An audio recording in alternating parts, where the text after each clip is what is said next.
party chairman replacing President Duterte.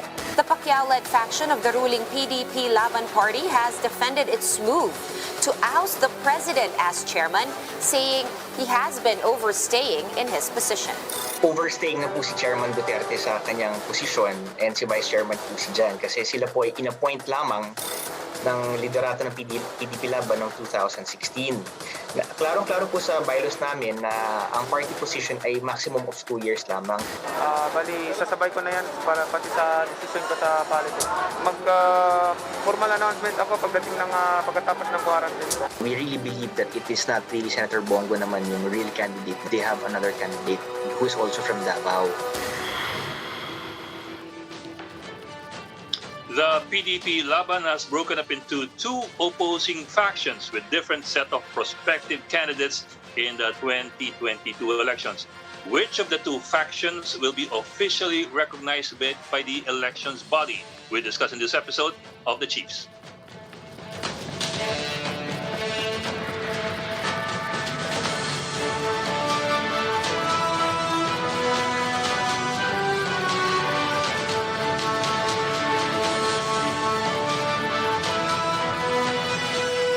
Welcome to this Tuesday edition of The Chiefs. With us, of course, tonight, Ana Marie Pamintuan of the Philippine Star and Lucy Cruz Valdez of News 5. Ladies, what's our top story for tonight? Good evening. Well, Health pa rin. politics, of course. I mean, bumubo lang bibig ni President Duterte. Oo nga eh. Panggising sa umaga. Maganda ba ang mga hairdo niya? Tama-tama pinag-uusapan natin yung buhok, diba? Si Ping Lacson daw nagbago raw ng buhok kasi. So, I was wondering about that. But anyway. But what about the health front? We came from a high of 22,000 yesterday. Yes. Today we were only at 13,000. And when I say only, that's because it's relative to yesterday. Pero yan yung usual Tuesday, Wednesday, effect. Yeah, Tuesday, Wednesday syndrome. Baka ganun yun. Nagsasara yung mga karamihan sa mga testing centers. Mm-hmm. Okay. Mm-hmm. So we'll get more accurate picture siguro by Thursday. Yeah. I kind of feel your segue coming around the corner, and here we are. Let's bring in our first guest for tonight. Joining us tonight is Dr. Ana Ong Lim of the DOH Technical Advisory Group. Doc Ana, thank you for joining us and welcome back to the Chiefs. Hi, Doc. Long time no see. Good evening, everyone. Long time ba? No, I mean, but I know she's been busy, but long time no see here. Okay. Well, Doc, well, of course, we are familiar with the stated policy of moving towards granular lockdowns, possibly by next month, which is already tomorrow. But at the same time, we've been seeing very concerning numbers coming out doon sa at least the two numbers na the new cases with 22,300 yesterday and the positivity rate pumapalo minsan ng 27%. That I suppose is also alarming. And you're looking at what 3/4 of ICUs nationwide already occupied. Is this the right time to shift to, in your opinion, the right time to shift to granular lockdowns and doing away with the ECQs? It sounds very counterintuitive, Ed, diba? Parang kung maraming kaso, you would expect that the answer should be to clamp down even more on mobility. But the thing is, we just came from an ECQ which hardly felt like an ECQ for various reasons, diba? Pwede naman kasing una, ang dami ng naging authorized persons outside of residence. Even my family was reflecting na they hardly saw any checkpoints. Oh, that's also true. Diba? That's also true.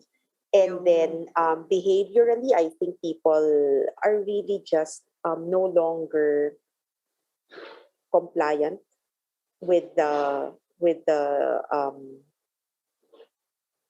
prohibition now for the prohibition for the quarantine status. So if our objective is really to use mobility restrictions as a way to keep the numbers down, then there's more than one way to skin that cat naman eh, di ba? Hindi naman necessarily total lockdown ang kailangan natin. So yun yung pinagmumula ng thinking na maybe there's another way to approach this and think about other ways of restricting mobility so that it impacts on the number of cases. Mhm, mhm. Well, I asked that kasi when you think about it, it's actually, well, the new system that we will be adopting is actually going to be looser than the previous systems that we've had. Kasi we have had granular lockdowns in the past. We still have it now, except that this time with the new system, we will not have any ECQs at all. Right, but there are certain details there that will hopefully target the highest risk behaviors. Like for example, dine-ins will not be allowed. No, there will be restrictions on certain activities, parang either totally no longer allowed or cut down to the bare minimum. So parang ang thinking dun sa process na yon is in-evaluate yung activity. What's the risk of that activity? Is it possible to totally do without that activity for now or keep it to a lower limit so that the transmission risk is modified? And then hopefully for the other activities that are necessary for the economy and are adjudged to be lower risk, then that will be allowed. So parang that's the concept behind this particular intervention. So, Okay, what about okay, so ano ba yan? I know that you're looking for ways to actually do things differently. The businessmen, sila Mr. Joey Concepcion, they have come up with this bakuna bubble proposal, no? In order to save the MSMEs, no? What about that? Is there a way to actually concurrently observe both the bakuna bubble and the granular kind of lockdown minus the general lockdown that we do now? Palucci, I guess the thing first to consider is it the right time to do the bakuna bubble at this point? Kasi the premise there is that it will work if vaccines are indeed transmission blocking and you have enough people in the community vaccinated so that those who are inadvertently infected won't pass it on to others. So when we talk Which about we don't have, no? both of which we don't have, di ba? Yes. Parang yung transmission blocking pa lang napakalaking issue na yan. Inuulit-ulit ko parate, di ba? Hindi siya nakakapigil sa panghahawa or sa pagkakahawa or panghahawa. So alam na natin yun. So okay, granted, okay yun. Tanggapin natin na yan talaga yung inherent limitation ng bakuna ngayon. Pero kahit magkahawaan tayo, for as long as marami dun sa ating population ay bakunado na, mababa pa rin ang magkakaroon ng risk na ma-ospital, tanggap natin. Pero yung second part of the premise, hindi nag-work eh. Kasi konti pa lang yung bakunado sa atin. So, I would think that maybe that time will come, but not yet. And also lalo in the context of the higher transmissibility of Delta. Not only do you have a fairly small proportion vaccinated, you're dealing with a variant that's actually taking advantage of all of these loopholes. So, I would think timing could be better. But they're saying that at least in NCR, medyo it's very probable that we will reach at least herd containment very soon, no? Hopefully by October. Is that something that we even see practicable by October or maybe November? I ask because for the businessmen, this quarter is really critical because, well, sinasabi nga nila, pagkabagsak pa rin ng husto ang negosyo ngayong quarter, lalong walang aasahan sa first quarter of next year. So I'm just trying to work through their proposal and see whether there's any chance at all that we could go that way. Yeah. So, if we were to just work with that second part of the premise nga na if we have enough people vaccinated, that might work. Then let's talk about what kind of thresholds we're aiming for in the context of Delta. And we're no longer aiming at 70%. Parang with the reproduction number of 5 to 8, the numbers are closer to 85. So that herd immunity threshold is much, much higher. So well, even containment is not anymore sufficient, no? Yung 40%. Kasi meron ganyan si Secretary Galvez about, I think in March, no? He was saying by September, dapat may herd containment man lang at 40%. So we're not even looking at that with the Delta. Is that what you're saying? Well, it's a totally different ball game, diba? The transmissibility of Delta is a really difficult thing to surmount, no? But let's say, assuming na lang, okay, let's work with not herd immunity threshold. Maybe let's work with community protection, community containment, diba? Population protection, rather, yun yung term. Then that means also that we have to make sure that our most vulnerables, the A2 and A3, are really highly vaccinated. And I think that one, there have been certain LGUs that have made good headway, but I don't know about the numbers coming from the others. So that would be a good target, might be a possibility, but would be best if we could aim for herd immunity before we even talked about this bakuna bubble. Doctor, ang sabi niya, the World Health Organization's country representative said something similar today. Kahit nga daw mataas na vaccination rate natin in NCR, ang problema is Delta is so highly transmissible. We're seeing so many breakthrough infections. Yes. So kung ganyan, ang tingin namin medyo lalong lumalabo yung bakuna bubble, ano? I mean you can reject it just for that reason, hindi dahil sa kulang tayo ng bakuna. Is that possible na hindi mangyayari yan? Because precisely of the transmissibility of these variants. And in fact, may na-discover na naman bagong variant ngayon sa South Africa. Na mas transmissible pa raw. Hindi, baka daw mas transmissible. So let's, let's unpack it. Ang daming issues, di ba? Parang wala nang katapusan. So, yung breakthrough infection, siguro if I can address that first, actually, expected yun di ba? Yung inuulit-ulit nga natin, hindi naman pine-prevent ng bakuna yung pagkakahawa and panghahawa. So, it's a quality expected from vaccinated individuals. So, when we talk about breakthrough infections, it sounds as if it's so negative, but in fact, it's something we expect. So, whether or not breakthrough infections happen, for so long as you have a significant number of your population protected, then that shouldn't be as much of an issue. So rather than focusing on breakthrough infections coming out because Delta is the variant that's going around, our focus should really be, are we optimizing coverage of everybody else? And once that happens, then we can talk about all sorts of variations.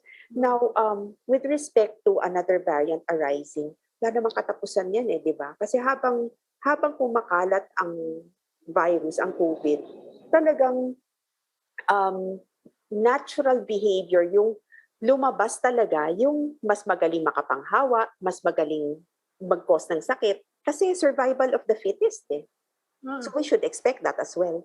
But you're saying now, because of Delta, mukhang kakailanganin natin up to 85% vaccinated. Is this the position as well of the IATF for herd immunity? Well, herd immunity threshold computations naman yan. So that's global data. Even naman before, even as different thresholds were being set, like let's say, nung simula herd immunity ang pinag-uusapan, tapos eventually naging population protection, yung naging catchphrase. Hindi naman ever nawala yung target na kailangan yun pa rin ang abutin mo So all I'm saying is that our target now is no longer 70, it should be 85. Pero based on Delta. That would that be the position of the IATF? Because it will mean, well, of course, we need to deploy more vaccines to a particular area. Like San Juan, tapos na daw siya sa mga 70%. And it's claiming herd immunity. Hindi kailangan dagdagan niya ngayon yung mababaksinate niya to claim na I've reached my target population. Well, I don't think, Ami, it's even a it's not even a decision. It's a scientific fact. So whether or not it's discussed in IATF, it's a fact. So parang bilog ang mundo ito. Herd immunity is 85%. So yun siya.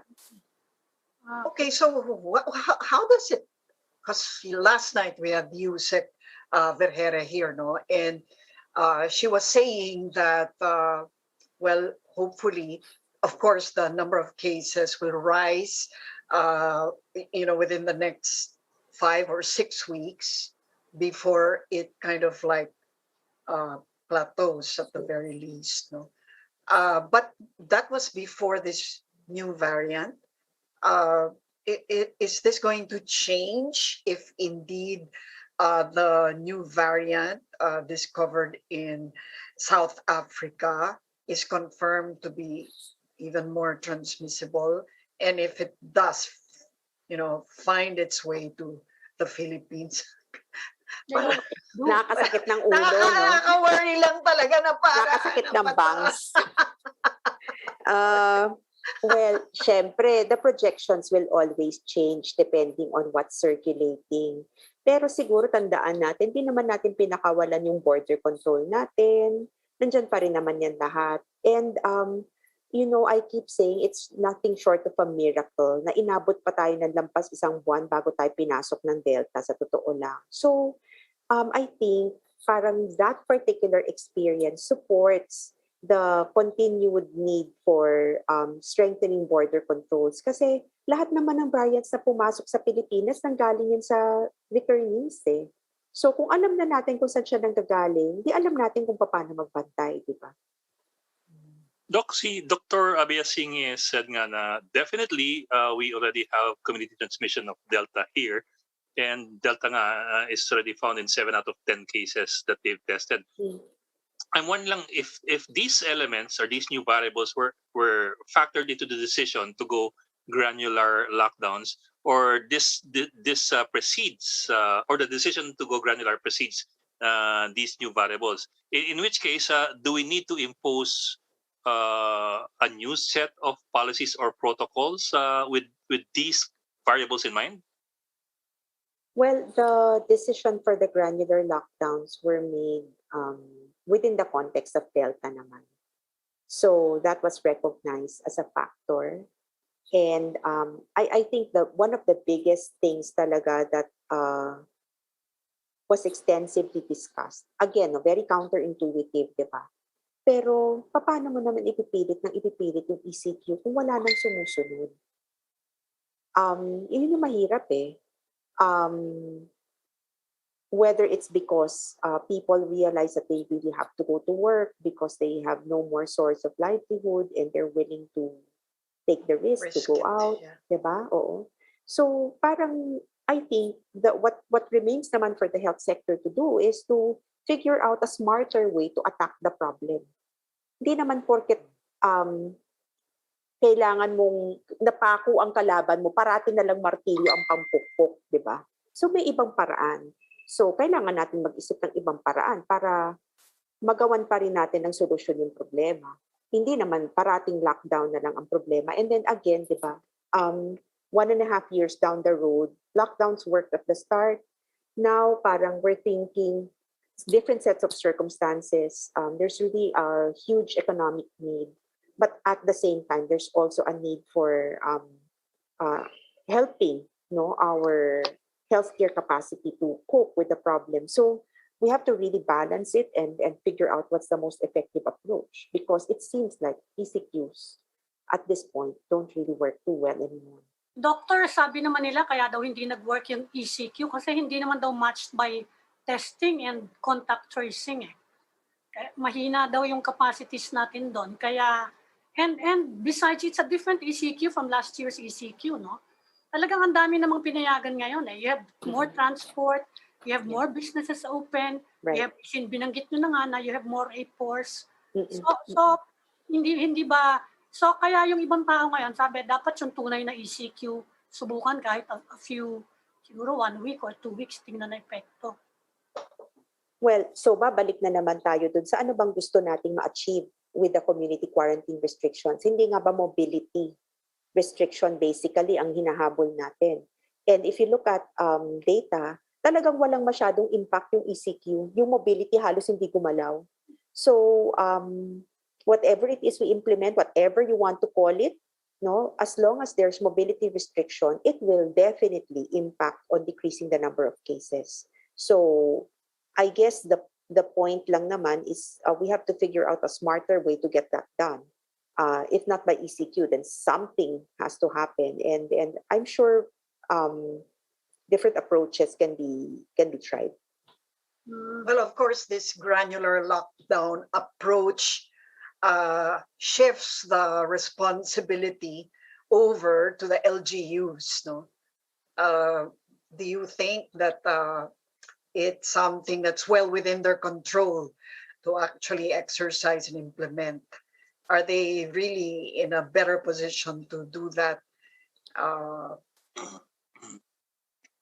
Well, I can speak for my encounters with the NCR mayors because there have been opportunities for our team to work with the MMDA mayors, and they understand the problem. I will have to say that they're really quite proactive. And if they understand how the disease gets transmitted, then I'm sure they have ways of making sure that they can target the problem and answer it. No, siguro for me, yung shifting the responsibility to the LGUs will be a good match for the problem because they see what's happening on the ground. And I think yung role naman, at least ng DOH or ng health sector, is ipaintindi kung ano ba yung hinihingi para yung specifics na iintindihan nila ng maayos. Yeah. Doc, does the DOH have any new estimates? Whether we're talking about new daily cases or yung aggregate number of cases with the Delta in mind? Basically with the Delta in mind. The discussions about which particular community quarantine restrictions are recommended are based on projections that are generated by the data analytics group. So meron silang data sets na kino-configure. And di ba nga as shared by by Yusek Vergere, hindi pa to yung peak. Yes, ma'am. Hindi pa yung peak. We're looking at September. Yeah. Yes, ma'am. That's why we're asking kung ano ano yung, kasi yesterday it was shocking at 22,300. Yes. Now today in I think Inquirer was quoting a UP group as making a projection of 30,000 daily new cases by the end of September. I don't know if the DOH has its own projections. Meron naman kasi depende dun sa scenarios. I think there are about 6 scenarios na tinitignan. So may base case, may worst case, tapos doon naglalaro yung range. So tinitignan kung basically hindi yung number of cases, 'di ba? Parang it's really which proportion of the cases do we expect to require facility care and whether the facilities will be able to handle it. Can you give us an idea of the numbers? Whether you're talking about critical cases, percentages, or occupancy rates?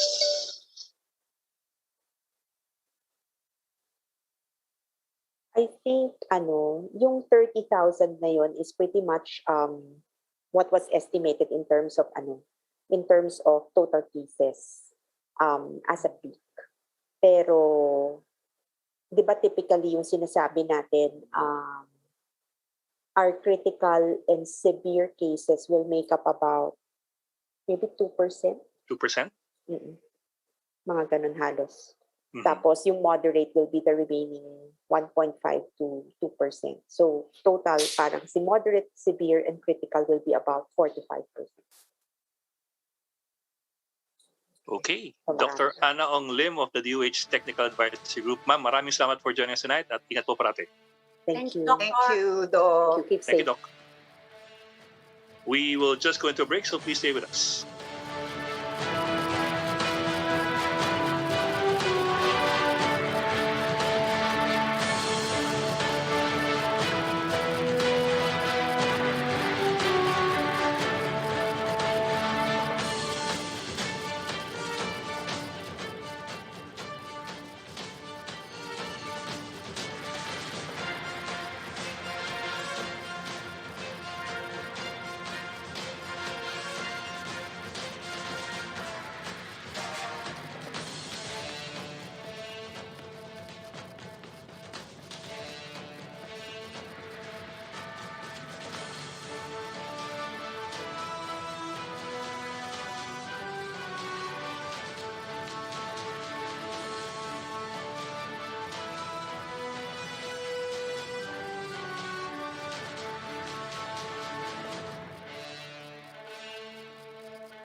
welcome back to the Chiefs here in One News. As we promised, we are going to talk about the convulsions going on inside the ruling party, the PDP LABAN. And joining us tonight is PDP LABAN Vice Chairman Lutgardo Barbo. Sir, magandang gabi. Maraming salamat for joining us tonight. Magandang Good evening, gabi. sir. I am privileged to join you. Yes, sir. Si Vice Chairman Barbo was elected, I think, nung Sunday lamang, di ba?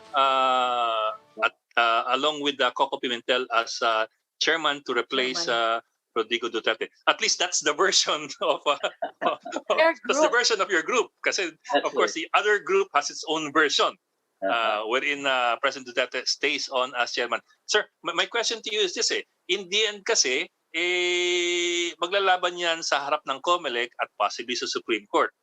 Ano po ang patunay ninyo? Ano yung pinakamatindi at pinakamakapit ninyong argumento na kayo po ang totoong PDP laban at hindi po yung grupo ni Alfonso Cusi at Pangulong Duterte? Well, number one, we have the numbers of chapters and councils. And ito yung mga BMS, BMS stands for Basic Membership Seminar, at saka ito mga yung nagbayad, at saka nagpakita talaga ng membership functions and obligations. Samantalang yung iba ay tumaas lang yung kaliwa. You know, we raise our left hands when we take our oath of allegiance. But that is only ceremonial because the operative act is undergoing DMS. And more than that, mga kwan lang sila, baguhan lang sila. And Cusi was nowhere to be found when we were fighting Marcos and his rapacious and brutal dictatorship. Mga fair-weather politicians lang sila. I think Cusi was affiliated with President Gloria Macapagal Arroyo. And mukhang ngayon lang sila nung naging presidente na si Rodrigo Duterte. Pero sir, gagawin bang ano? Yes, Lord. Gagawin ba nilang basehan ang history or origins of the party? Kasi sa COMELEC, ang titingnan daw nila ay which one actually followed faithfully the constitution and the bylaws of the party. So, mauuwi ba yun sa origins? Kasama ba yun doon na, this was set up originally precisely because it was an anti-Marcos movement, no? I mean, it was a party meant to be the opposition against the Marcoses, which over the years, of course, hindi na siya yun. But are you confident that the COMELEC will decide based on the original premise for founding, for even founding the party? Yes, Lucy, my answer is in the affirmative. We are confident if the commissioners are going to be impartial and if we will decide on the basis of law and facts, because I think the facts are with us and even the law. Now, it does not mean that simply because the President of the Republic is on the other side, that the COMELEC will decide in their favor. I think that's wrong, because the President is neither the law nor above the law. He was replaced, because there are many of the ideas and principles that the President himself violated flagrantly. Like what? Perhaps, like what, sir? We have basic principles and ideas. I will mention just two. There are five. That's why the left hand signifies the five fingers signify five points. Number one, theism. Theism is belief in God and respect for God or religion, whatever that religion is, or whoever that God is. Ang tingin namin, mukhang hindi tama sasabihin ng presidente na your God is stupid. Stupido yung Diyos nyo. Mine is not stupid. I think that is gross disrespect. Another is humanism. Humanism is respect for the dignity of the human being and of course respect for human rights. But when the president orders the military and the police, kill, kill, kill, I give you the order to kill. What is the respect for human rights there? For all we know, these are human beings whose lives are being snuffed out simply because they are suspected. They have not been tried and convicted. Yes, sir. Sir, Nobody actually, sir. has the right. Okay. Yes, sir. Sir, we understand, sir. We understand those two principles in of the PDP Laban, yung theism and humanism. But at the same time, your critics might also ask you, these are long-time issues against the president. Yeah, why are you flagging pagmumura them niya, only now? yung order niya sa military at yung pagbira niya sa Pomay Kapal. Bakit po ngayon lamang lalabas ang isyong ito? Ayun ang magiging bato sa inyo. No, but that does not make it right. Simply because ngayon lang nauungkat, pero noon inuungkat pa yan. Ako noon inuungkat ko na yan. Sabi ko, the president does not deserve to be a member of the PDP Laban. Although, of course, it was in a kidding manner. Pero, I think it's about time we give substance to the basic principles. Hindi naman tama na you say na I can go overboard the principles and ideals because I am the president of the republic. I think that's wrong. Mr. Even Barbo, okay. Mr. Barbo, if you think you have the facts and you think the chairman has violated the principles of the party, do you also have the numbers? Kasi nakita naman namin, medyo marami nga kayo sa Zoom nyo. I counted them around 50, no? Yung Zoom meeting nyo last Sunday. Marami din siya, pero the other side is claiming na they have the numbers. Ilan po ba yung kasama ninyo sa grupo? We are told we have the numbers. Kami ang may hawak ng headquarters. Pero hindi naman lahat yung dinala nila ay mga members. Halimbawa, may mga dinala sila na kilala namin na hindi naman members. Mga rara boys ng president. That would be unfair na isama sila. Doon sa grupo ni Senator Pimentel at saka ni Senator Pacquiao, we have the numbers. At the very least, last Sunday, when we transacted business, we had more than the majority to transact business ng National Council. Now, doon sa General Assembly namin, ay makikita yan na paramihan ng mga tunay na mga miyembro. Hindi yung magdadala lang sila at lalo na sasabihan na you go with us because magbibigay ako ng sako-sakong pera. Panahon ng election. Can you give us a ballpark figure kung ilan yung kasama sa grupo ninyo? I can't be exact about it. Perhaps, well, I wouldn't say that. Perhaps if you give me time by tomorrow, or a few minutes after this interview, I can check. Kasi sir, yung grupo ni Cusi, their claim, at least their claim, if I recall correctly, noong July 17 kanilang assembly, they claim to have at least 140, 150 people present either online or in person. That's their claim, of course. That's their claim. So in the end kasi, I'm wondering lang, paano to may resolve? I understand kasi, in the end, all falls back to the processes and procedures stipulated in the bylaws and constitution of PDP Laban and whether these had been obeyed or complied with. So in that sense po, sino paniniwalaan namin? I mean, who really complied with what? What does your constitution say? Who has the authority or the right or the privilege to elect, for example, the chairman or the president?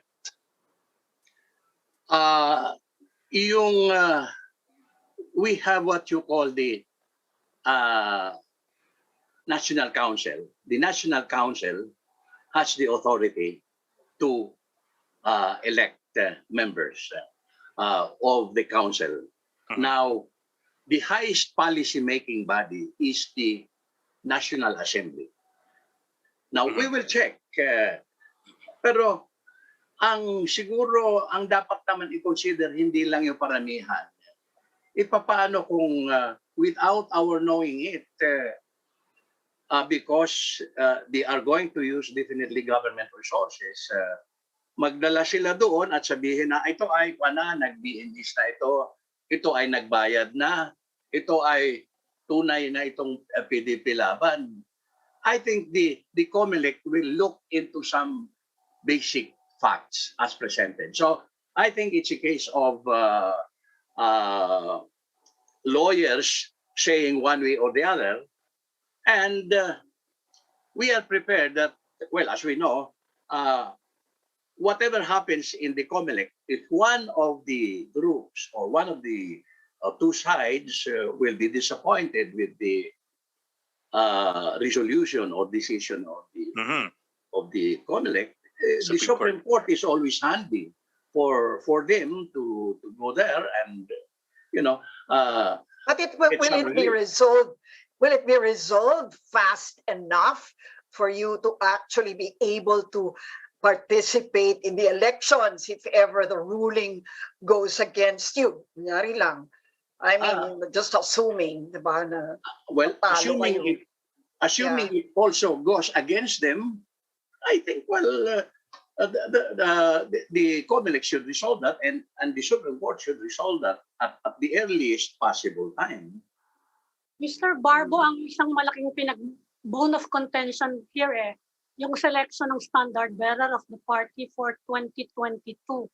Kayo po ba set na yung grupo ninyo kay Senator Manny Pacquiao? Kasi yan yung isang pinagawayan dyan, di ba? Na bakit daw gusto na niyang hindi pa naman nagpipilian sa party. Set na ba kayo kay Mr. Senator Pacquiao? I think I have to answer you in the affirmative. I have been told, all set na, we are ready to fight. So, paano kung hindi ma-recognize? Patalo, o nga. Forming your own party? Well, assuming lang, kasi hindi naman parehas siguro mananalo yan. Halimbawa lang yung isa, well, yung isang natalo can always run as an independent. Hindi naman, you cannot be prevented from running. So halimbawa, matalo sila, it is going to be cozy wing. Pero sana ilagay nila cozy hijacked wing or cozy carnapped wing ng PDP Laban. Kami naman ay we are the truthful, we are the real, the original. Yes, sir, we do acknowledge your long history in human rights and your long history with the PDP Laban, as well as Coco Pimentel's long history with PDP Laban. And I think nobody can take that away from you. But on the other hand, kasi you made the point kanina na marami sa mga miyembro dun sa kabilang paksyon ay mga baguhan lamang sa PDP Laban. But the same might be said of Senator Manny Pacquiao, who has never even run under a PDP Laban ticket, in previous elections. So baka iba to rin sa kanya yun. Well, it is right. They throw stones at us, we can throw some stones to them also. Yes, sir. We will have to check and find out how the COMELEC will decide. But I pray, of course, I hope that the commissioners, most of whom, except one, are appointees of the president, will decide well, independently and not beholden to the appointing power. What happens if they do? So, yung sabi nyo nga, it will be the hijack PDP Laban. But what are the chances that it can be redeemed in the future?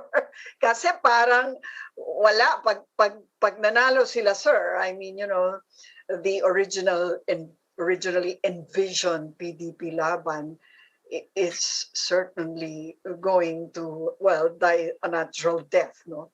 Well, Unless, not really. I don't know if Not really. Forgive me. I beg to disagree. It will not die a natural death. if it Those of loses. us who believe in our advocacy, those of us who believe in the lofty goals and objectives and high principles of PDP Laban will continue to fight. Because to us, the party is much larger than our own selfish personal political ambitions. Ako, I have been a member of PDP Laban since the 80s. There were times when I was, well, there were some temptations for me to bolt from the PDP Laban, especially when I was the governor. I was a governor for 3 terms in my province. And I remember Ami. I think Ami was one of those who interviewed me at one time in Tacloban.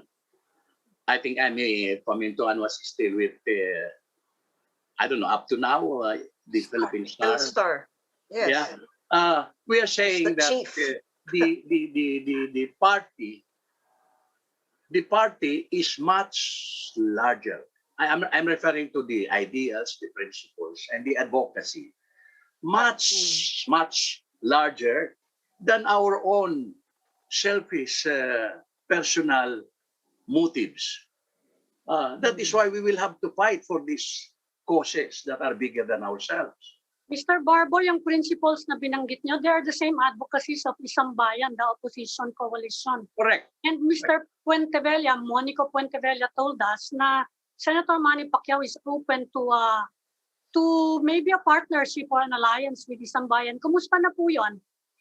Is there any progress on that front? Nakipag-usap na po ba kayo? I am not familiar with that, pero tama ka, Ami, kasi ang grupo naman sa politika, the more alliances you have, the better chances you will have to win elections. Tama yun, but the Isang Bayan spouses some of the basic principles of PDP Laban, or the PDP Laban spouses some of the principles that Isang Bayan has. And I am informed, tumawag si Lini, nag-usap sila ni Manny, and si Yorme, mukhang nag-usap din daw ni Manny. I'm not sure what really happened, but I checked with really? Senator Coco. Tinanong ko, ano ba ang development kay Yorme at saka kay Manny. Ang sagot niya sa akin, well, initially we have a problem kasi parehas gusto maging presidente. Yeah, but somebody has to give in. Sabi ko, somebody has to give way. Somebody must give. Or it could be also with Lini. Kanina may tumawag sa akin, tinatanong ako, hindi ko naman alam kung ano ang prospect ng Lini Manny. Yeah. Lini opting to run daw for vice president ulit because there is no prohibition. Sabi ko, well, siguro mag-uusap-usap yan. Ang may prohibition naman sa re-election ay yung president lang, but not the vice president. But it could be the other way around. Could be the other way around. Depende sa mga usapan yan. Ang common denominator namin ay we have to change this government. I think the government is simply irresponsible. I do not like the president saying na do not flag yung mga expenses.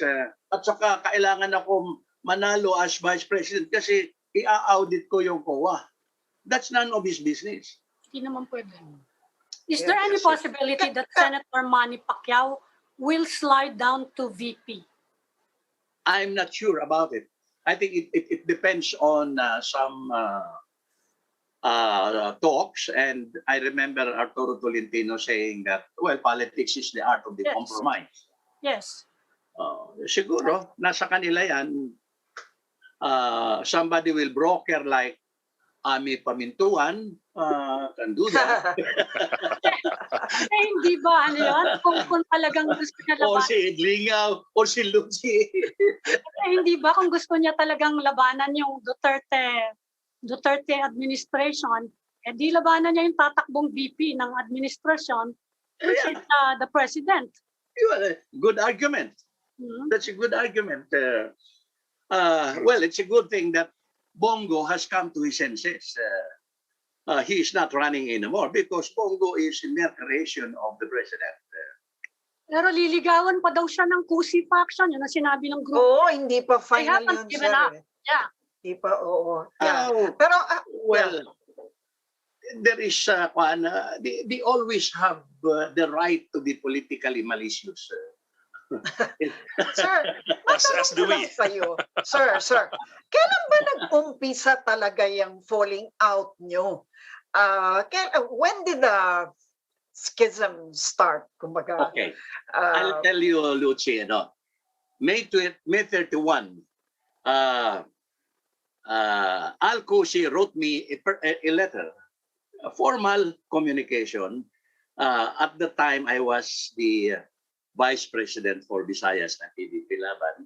He wanted me to join them in Cebu. yes, for the, But I think there was some kind of, there was some mistake, or I think the mistake was intentional. They did not inform the president of PDP Laban, which is required under the rules. Now, but anyway. si Manny Pacquiao na yan. Hello? Si Manny Pacquiao na yan by then, right? Oo. In May. Oo. Yeah. Oo. Si Manny Pacquiao na. Because under the rules, kailangan yung president ng party ay sasabihan para pag-usapan kung ano ang agenda. At saka Pero acting lang daw siya. That was what they kept saying. well, Diba? Acting lang daw si Manny Pacquiao. Hindi Even naman assuming- daw siya inelect in an election. even assuming na acting, siguro may due respect naman na siguro kailangan. So noong yung pala may secret agenda sila. The secret agenda was to endorse a resolution and have it signed by the members or the delegates in that gathering to asking the president to run for vice president. And the intention was Sara was going to be the president and then the father to be the vice president. So I did not go. Sabi ko, I think there is some well, it transgresses some sense of propriety even in politics. But, Sir, okay. I think that only started it. It just all started there. So Sir, if Manny Pacquiao had been invited to that event, whatever that was, would you have gone along with a plan to push for Sara for president and President Duterte for vice? Would you have gone along with it? That is purely speculative. If I would have done, assuming I was present there, I would have objected because PDP Laban is anti-political dynasty. I would have said, I think that is wrong for a father-daughter tandem. This is not, we are not anymore into the so-called divine rights of kings.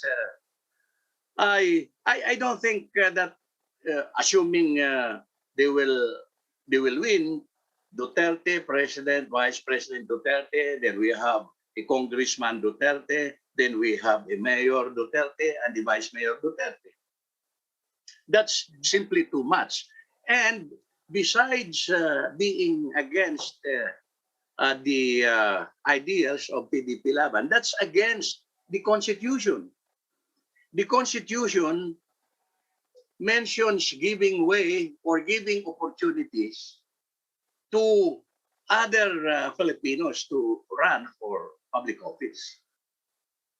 So you don't think ang pinagmulan ng rift were the criticisms of Senator Manny Pacquiao of some of the policies such as the one on the West Philippine Sea, for example, tapos yung pagbanggit niya ng corruption in the administration, you don't think yun ang pinagmulan talaga? Well, isa pa yan siguro. Marami na kasing nasusuka sa presidente. Ako minsan, well, I was the campaign manager of PDP Laban in 2016, and Digong was with me. We were campaigning in Samar. And I was leading the clapping of hands. Whenever he would say, give me 3 to 6 months, I will stop corruption and illegal drugs. We clapped our hands. And I will go to the West Philippine Sea and plant the Philippine flag there. And we were clapping our hands also. Para kami mga onggoy na luksub-luksub pa yung iba doon. Palakpakan na palakpakan. And then ang masama dyan, Ani, pagkatapos niyan, sasabihin ka na mga estupido kayo, mga bobo kayo, bakit ba kayo bumoto sa akin? At ba't na kayo naniwala na ako'y mag-JJK? Hindi naman ako marunong lumangoy. But we did not know na hindi siya marunong lumangoy. De facto, sabi ko, here is the guy who was the balls in his right place at saka his heart in his right place.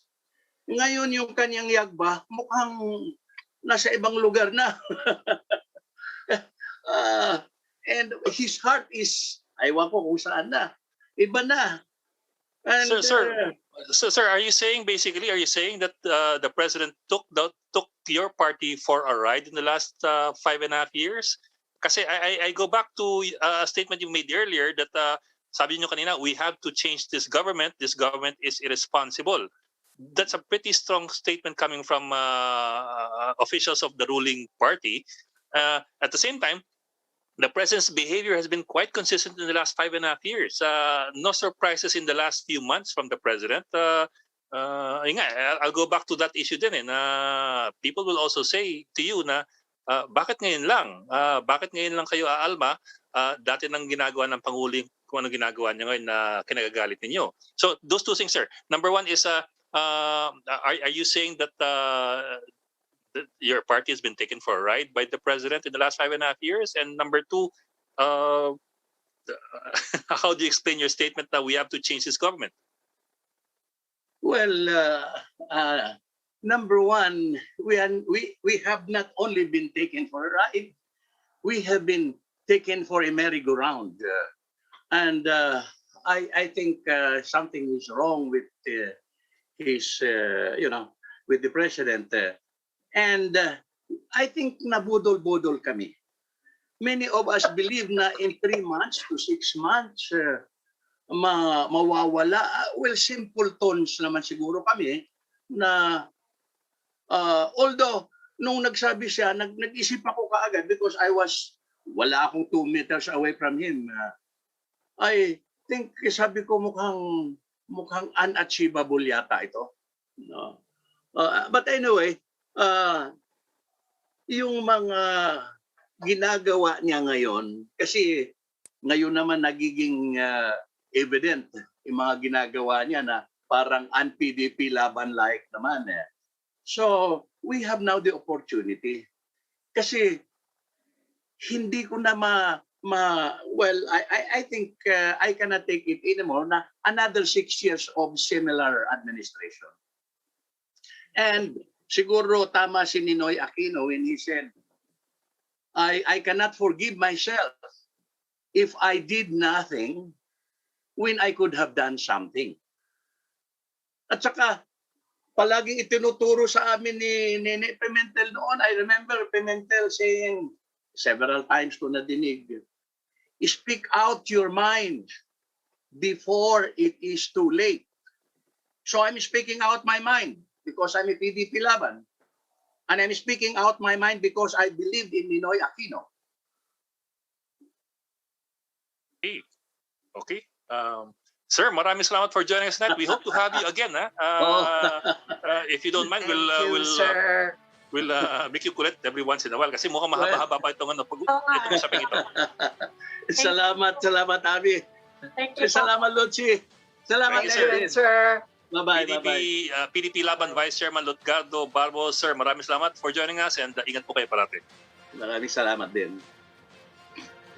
And that'll be all for this Tuesday edition of The Chiefs. We hope our discussion will keep the conversation going. Remember, mask on, wash hands, and stay safe, Philippines. I'm Ed Lingao. I'm Ami Pamintuan of the Philippine Star. And I'm Luchi Cruz Valdez of News 5, and we are One News.